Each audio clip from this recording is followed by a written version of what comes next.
1982年，外宾飞机在华北劫持，劫匪要求与邓公谈判，具体细节保密。37年1982年7月30日，一架带着外宾的飞机从上海飞往北京，然而飞到一半的时候，机长的后脑勺突然被一把手枪顶住了，持枪者威胁机长将飞机开往台湾，不然的话，整架飞机将无一人生还。面对这种情况，机长和相关工作人员从容不迫，在配合歹徒的同时，也在暗自筹划如何拯救飞机上的全体成员。话说这名歹徒究竟是谁？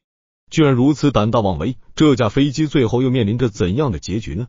我国和乌干达的建交已久，从1962年开始，我国就和乌干达建立了外交关系。到了1982年的时候，乌干达更是派遣了代表团来我国进行国事访问。在见识了东北的沃野千里和魔都的现代风情后，乌干达代表团决定去往北京和邓公见面。7月30日这天，乌干达代表团在工作日员的带领下坐上了飞往北京的航班。这趟航班的机组人员包括蓝丁寿、王惠峰、刘铁军、张景海等，这些飞行员都是部队里万里挑一的王牌飞行员。在经过一系列准备后，航班起飞了。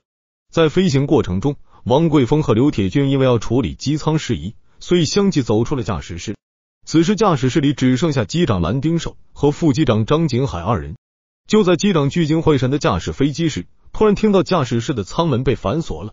此时一把手枪顶在了机长的脑门上，张景海转过头一看，发现劫机的不是别人，正是代表团的军事保卫员郑延武。虽然暂时不明白郑延武为何要做出这样的举动，但心思缜密的张景海还是及时平复了心情，并开口道：老郑，有话好好说。只见此时的郑延武一改往日和颜悦色的态度，直接对着张景海和机长破口大骂道：少说废话，赶紧把飞机开到台湾的桃园机场，不然的话我就把飞机给炸了。说完，郑延武直接将旁边的汽油桶打翻，泼洒在驾驶室里，并拿出口袋里的打火机，满眼通红的看着张景海。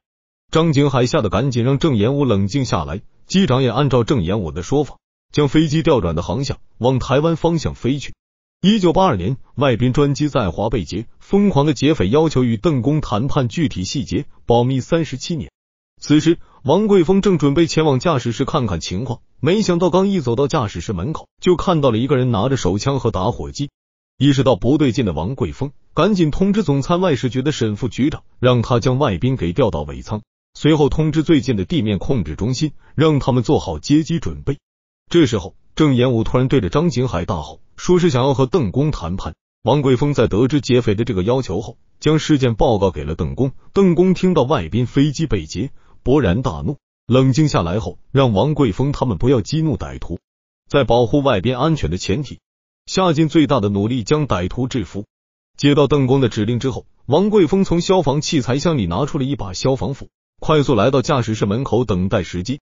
在驾驶室里，郑延武一边擦汗，一边让机长不要耍心眼，不然的话，整架飞机都得给他陪葬。趁着郑延武说话的时候，张景海偷偷摸摸把方向的开关旋钮调了一下。机长知道张景海的意思，他这是要把飞机开往南京。意识到飞机突然转向后，郑延武对着机长怒骂道：飞机是不是偏后了？不要耍心眼。这是机长指着仪表盘上的指北军道，没有偏向，没有偏向，还是往台湾方向飞的。听到这句话后，郑延武才松了一口气。之后，张景海就拿着一份地图对机长说道：老蓝，你看是不是快到台湾海峡了？机长配合道：快到了。紧接着，机长指着窗外跟郑延武说：前面就是台湾海峡，并让他仔细看看。就在郑延武准备探出身上往前看的时候，张景海突然起身夺走了郑延武手中的打火机，两人扭打在了一起。机长控制好飞机后，也加入到了这场战斗。郑延武在遭到二人的暴击后，直接在驾驶室里胡乱开枪。当子弹打完后，机长趁着这个机会将郑延武死死压在身下。随后，张景海赶紧打开了驾驶室的舱门。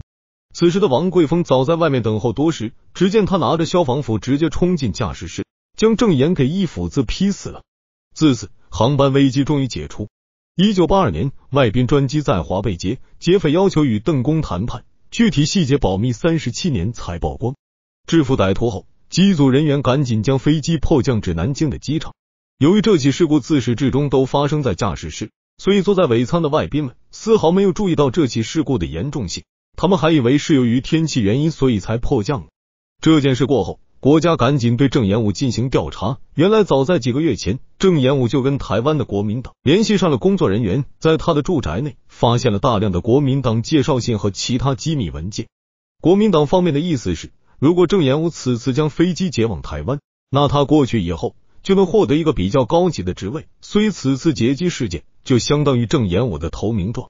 但令人感到不解的是，郑延武作为一名大院子弟，父亲和岳父都是部队里面的重要干部，为何他会突然起谋反之心呢？直到后来经过调查才得知，郑延武跟自家的小保姆考上了，这件事被他的岳父知道后，直接把报告打到了相关部门。郑延武害怕自己因为这件事被惩处，思想便开始动摇了。恰巧这时候国民党间谍联系上了他，于是他便策划了这场劫机事件。好在机组人员头脑灵活，随机应变，在33分钟之内就制服了歹徒，成功化解了这次空中灾难。这件事过后，我国开始对涉及重要航班的机组人员进行了严格的筛查。与此同时，为了嘉奖航班中的机组人员，中央军委决定授予机长蓝丁寿和张景海一级英雄的称号，并将整个50258号机组评为反劫持英雄机组。但鉴于当时的历史背景，这件事并没有被公之于众。直到2019年，这件尘封37年的劫机事件才被人们获知。如果不是全体机组人员的合力协作，说不定后果将不堪设想。对于张景海机长等人的义勇之举，我等后辈甚感钦佩。